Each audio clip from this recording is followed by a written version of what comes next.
Halo Infinite came out almost 3 years ago. At launch, the game was bare bones as it could be. Barely any maps, modes, and customization options were incredibly limited outside the store. Multiplayer was free to play and the campaign was a full price deal, giving the game dogs.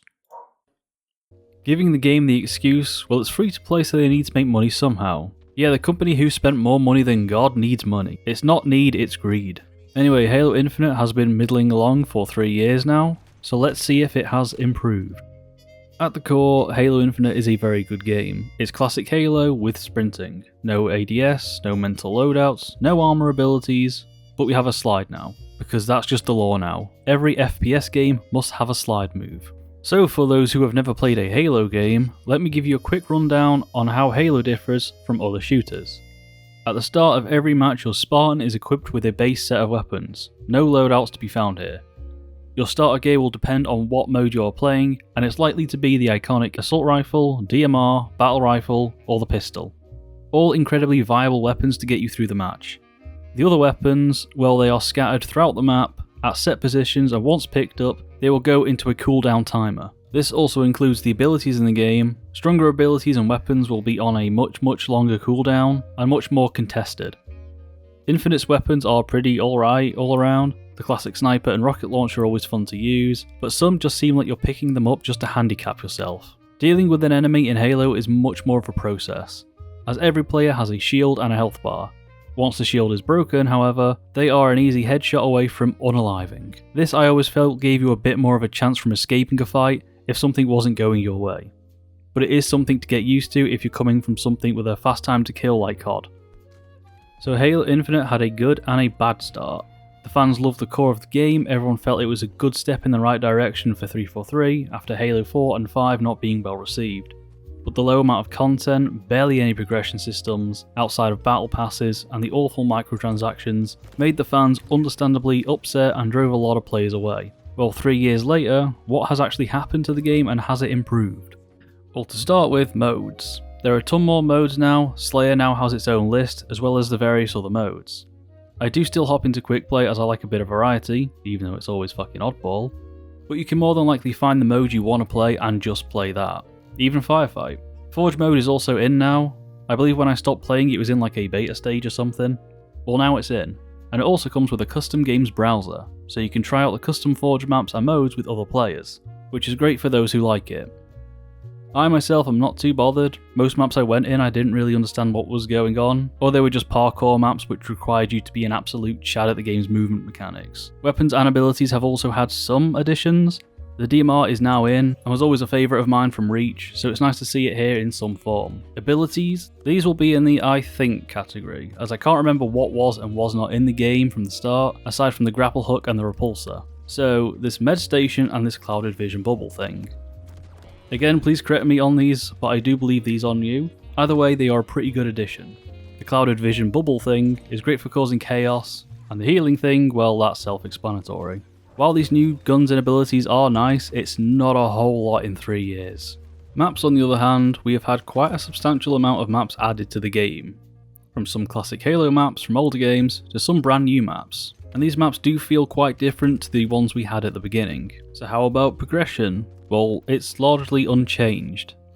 The game still heavily revolves around battle passes, which I will give Halo credit for. It does battle passes better than any other mainline game out there. Every battle pass that has ever been out is still available to buy and make progress on. Early passes costing 1,000 of the premium currency, and more recent ones costing 500 with lower amounts of content within them. Progression on these has also been tweaked somewhat since the start of the game, and it does feel slightly quicker. Outside of battle passes, there isn't any real progression other than when a match ends, there is a grade ranking that pops up, and I have no idea what that is. Nothing in the game explains what this is, so I can only assume it's a rank of some sort, but other than that I have no idea. I'm not sure if it's a skill rank or an XP rank. But it is something extra I guess, but it's not explained so I don't really know what it is. Now, customization was a hot topic on the game's release, with colours and armour pieces being locked to certain armour cores, causing a fuss, with that obviously being money driven. Well, now some armour pieces and colours are multi-core, which, great, wonderful. This is how it should have been at release. Some items are still tied to certain armour cores, but the majority do seem to be multi-core. The store also now has obviously a lot more in it, and with the armors in there, it furthers my belief that 343's armor design is fucking terrible, with some exceptions. Like, how the fuck do you see with any of these? The store bundles are also obviously stupidly priced. Most full sets of armor running you about 16 quid, which does fall in line with the likes of Call of Duty, but Halo Infinite hasn't really earned that ability to charge you that much. I mean, neither has Call of Duty, but we all fucking sniff glue here, so we let them get away with it. I think overall, Halo Infinite is in a much better place than it was on release, but it still feels empty. The focus on microtransactions and battle passes, and no progression or unlockables outside of that, just makes the game feel hollow. Yes, you can play the game without spending a penny and enjoy the gameplay, but with other Halo games and other shooters offering incentives for playing, like level up systems, gun unlocks, and so on, Halo feels like they're just reaching for your wallets all the time. Whereas older Halo games, the armor was a sign of your play or your rank. It has gotten better, but it's still very much a game that is focused on its store more than its game systems. Free-to-play works in some games, but others should just stay paid, even more so when the core elements of the game are compromised for the sake of free-to-play. Even then, some games act as if they're fucking free-to-play anyway. I do enjoy playing Halo Infinite, but I do just drift away from it a lot quicker than I do some other games. And that's just because there's nothing to unlock outside of Battle Pass stuff. Infinite is a good game at its core, and if you ignore the progression, the store, unlocking armor, and just focus on the gameplay, you'll be fine. And even if you want to dabble in the battle passes, you'll have plenty to unlock as there's tons of tiers to progress through, as none of them have any time limit, and some of them are even free. But again, every game is just level up the battle pass. Buy this thing from the store, level up the battle pass. Oh look, it's double XP, what's that for? Oh, it's for the battle pass. Anyway, thank you for watching this video. Halo Infinite is a alright game, but it's just a very hollow shell of what it could have been. So thank you for watching, and I will see you next time.